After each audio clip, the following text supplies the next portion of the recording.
Hi, calculus student. This is for chapter 5.7, part 2, integral resulting in inverse trig function. So basically, it depends on the 3 rules, and if it matches it, then you use it. Okay. This book is kind of easy in that they don't have any tricky question. So maybe in class I'll show you some tricky question from other textbook. But if we don't teach it now, I'm sure in your next Calculus 2 class, your teacher will teach it. Okay, so this is just a beginning of all those tricky inverse or tricky integral that you need to do. So we're concentrating on doing inverse trig functions for definite integral. And then in the book's homework, they don't have difficult one. They're all really easy ones. So we just do the easy one. So this integral is from 0 to 1 dx square root of 1 minus x squared. You can recognize that it is arcsine, right? So you would say, well, the integral itself, there's no a or stuff. This is u and a is 1.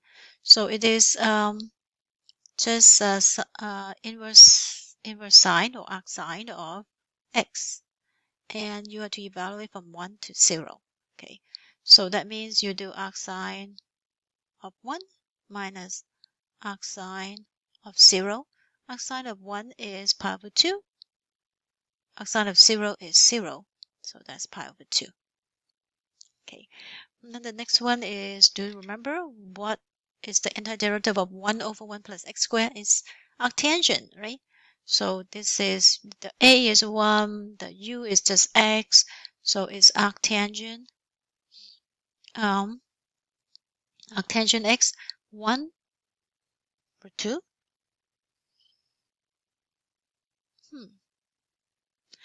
I don't know what that is. Is this this is not a nice number. Maybe it's wood 3. I'll change the notes to wood 3 because wood 2 is not a nice number. Okay, it's just change to wood 3. So then that would be arctangent wood 3 minus arctangent 1. So both give a for tangent wood 3 is pi over 3, and then for tangent 1 is pi over 4. Right? So that means it's pi over 12. So that's the answer.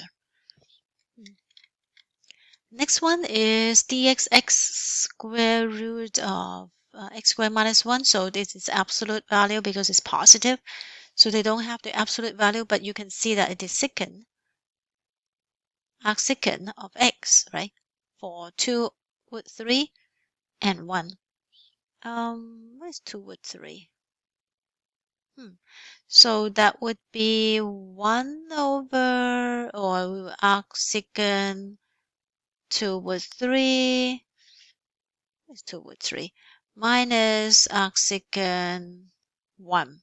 Okay, so secant is 1 over cosine, so that means cosine inverse with 3, 1 over 2 with 3, 1 over 2 with 3, minus cosine inverse also 1 over 1, right? So that would be, what is with 3 over, oh, that would, with 3 over 6?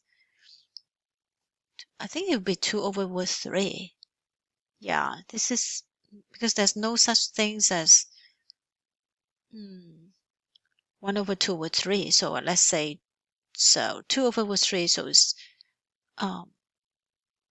with 3 over 2. Yeah, 2 over with 3, the inverse would be with 3 over 2. That makes sense. So with 3 over 2 is pi over 6 minus 0, right? Cosine inverse 1 is 0, so that's pi over 6. Yeah, I think I have some typo here, so to change those in the original, in the notes that I upload. And what about this? Oh, this one is not 1 plus x squared, it's 4 plus x squared. So a is equal to 2, right? Square root 4 equal to 2. So you have to pay attention. So what was the, so the integral would be 1 over 2 arctangent of x over 2. So now we have to plug in 0 to 2. So that is 1/2 arctangent 2 for 2 minus arctangent 0 over 2. 0 over 2, it means 0, arctangent tangent 1. It's pi over 4, right? 1/2 pi over 4. So that is pi over 8, and that's the answer. Pretty straightforward.